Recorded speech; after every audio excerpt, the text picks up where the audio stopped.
പല്ല് വെളുക്കാനുള്ള കുറച്ച് ടിപ്സ് എന്ന് പറഞ്ഞിട്ട് നമ്മൾ നേരത്തെ ഒരു വീഡിയോ ചെയ്തിട്ടുണ്ടായി. എൻ്റെ താഴെ ഒരുപാട് കമൻറ്റ്സ് വരുന്നുണ്ടായി. ഉമ്മിക്കരിയാണ് ഏറ്റവും നല്ലത്, ഉമ്മിക്കരി യൂസ് ചെയ്യുന്ന ആൾക്കാരുടെ പല്ലാണ് ഏറ്റവും ഹെൽത്തി ആയിട്ട് നിൽക്കുക, ഉമ്മിക്കരിയാണ് ഏറ്റവും ബെസ്റ്റ് എന്നൊക്കെ പറഞ്ഞിട്ട് കമൻറ്റ് വരുന്നുണ്ടായി. അതിന് ഒരു എക്സ്പ്ലനേഷൻ എന്നുള്ള രീതിയിലാണ് ഈ വീഡിയോ. ഈ ഉമ്മിക്കരി യൂസ് ചെയ്ത ആൾക്കാരുടെ പല്ല് നല്ലതെന്ന് പറയുന്നത് പണ്ടത്തെ ഫുഡ് കാര്യങ്ങളൊക്കെ ഇപ്പോഴത്തെ ഫുഡ് പോലെയല്ല.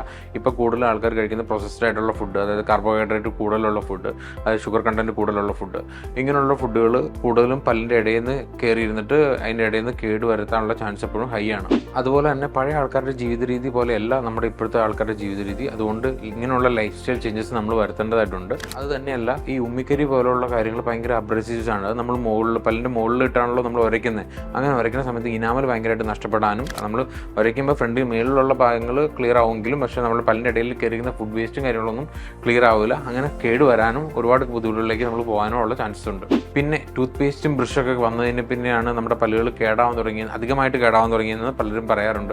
ബേസിക്കലി അതൊന്നും അല്ല കാരണം. ടൂത്ത് പേസ്റ്റുകളുടെയോ ബ്രഷുകളുടെയോ പ്രശ്നമല്ല, അത് നമ്മുടെ ഫുഡ് ഹാബിറ്റ്സ്, അതായത് നമ്മൾ പ്രോസസ്ഡ് ഫുഡ്, ഷുഗർ കണ്ടന്റ് ഉള്ള ഫുഡ്, കാർബോഹൈഡ്രേറ്റ് ഉള്ള ഫുഡ്, ഇങ്ങനെയുള്ള ലൈഫ് സ്റ്റൈലിൽ ചേഞ്ചസ് വന്നു കഴിഞ്ഞപ്പോൾ നമ്മൾ അതിനനുസരിച്ച് നമ്മുടെ ഓറൽ ഹൈജീൻ റൂട്ടീനും മാറ്റേണ്ടതായിട്ടുണ്ട്.